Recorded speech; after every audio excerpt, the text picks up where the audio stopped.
Hey, so today we're going to talk about some of the hidden and the not so hidden costs of a cruise. Now, you know you're going to pay for your cruise fare, but what else are you going to pay once you book your cruise? Not all of these expenses will apply to every person, but we think most of them will hit many people in one way or another. If you're at all like me, you're going to want to plan it out a little bit so you won't be surprised later. Yes, I'm the detail planner person. I'm very thankful. So let's check it all out.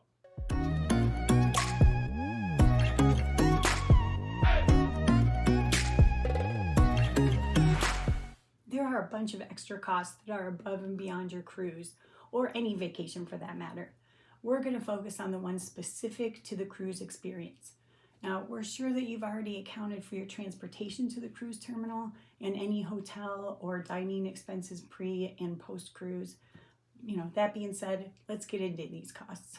Okay, so one of the first costs you're going to run into, and you're going to see this likely when you're booking your cruise, is what they call the prepaid gratuities, or there may be some other term that's associated with it.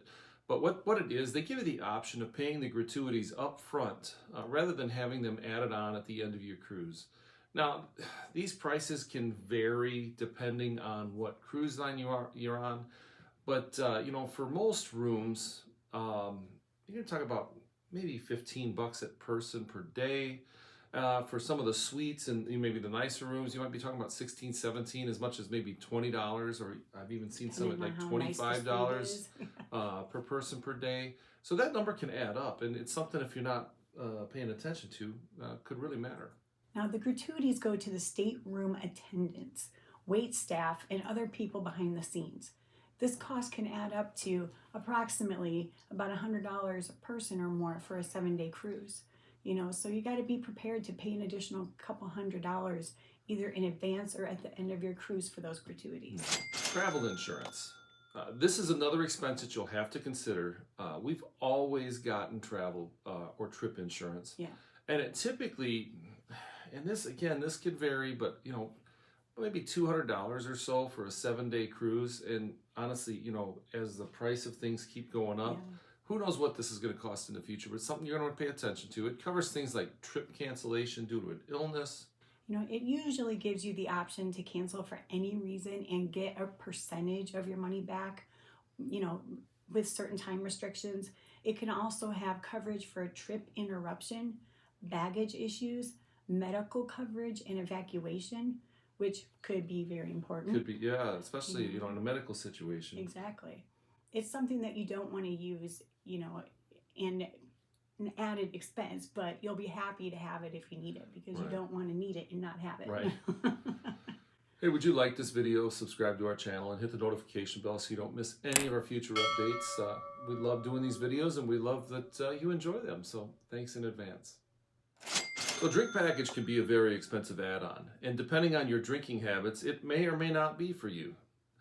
6 to 7 drinks a day per person is kind of a rough break-even point, depending on the cruise line and the drink package that you have.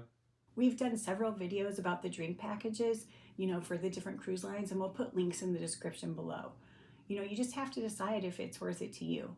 We actually have a link to a really handy calculator on Cruise Spotlight that can help you decide if it is for you. Yeah. Okay, so shopping on board. Each new ship has more and more shopping options available, and for some people, it's a key part of their vacation.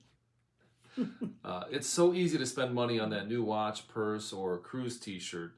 You can also buy alcohol, cigarettes, makeup, and so many other things. And they're all duty-free, which can be a savings, but can really run up your cruise bill very quickly because they go right to your account. Now, port shopping. Keeping with that theme, talking about shopping, in-port shopping can also add to your bill. Nearly every port has a shopping area available for you. You can purchase souvenirs, grab some local food, or a signature drink maybe, and these expenses can sneak up on you if you're not paying attention. Right, so the casino is another place that can add a lot of money to your bill, although I think I'm pretty good about it. No, we're pretty good. There's nothing wrong with having a little fun testing lady luck. And our thing, we always recommend that you set a budget for your casino time. The chance at hitting that big win is so tantalizing, and you never know when the dice or that slot machine is going to roll your way. And you can spend money fast in the casino, especially if you've had a couple of drinks, which is why many cruise lines offer free drinks in the casino for some of their bigger gamblers. Excursions. You have the option to purchase excursions in every port through the cruise line or through third parties. Right. And these can also add up fast, especially if you're buying for more than one person. Not to mention, most of the workers on those excursions will be working for tips too. Okay, so the spa is another place where you can really run up a bill fast. And the spas on cruise ships continue to get nicer and nicer. The crew members there are amazing. Their services are wonderful. But the costs in a cruise ship on board costs in a spa on board a cruise ship can often be double or more than what you would normally spend on these services at home. It can be a great add-on, wonderful relaxation, but it adds up quick. Specialty dining. We often go to one of the specialty restaurants, but we're careful, how often we do it. We're already paying for the dining room and the buffet, and this is often a luxury for us since we already have so many other great options. There's so many free options on board. It's hard to justify. We try to do it like once. Once a cruise. Well, here's a few other costs that you might not think of. Additional tips, we kind of mentioned that in the excursions. If you decide to give cash tips above the gratuity to crew members, that can add up.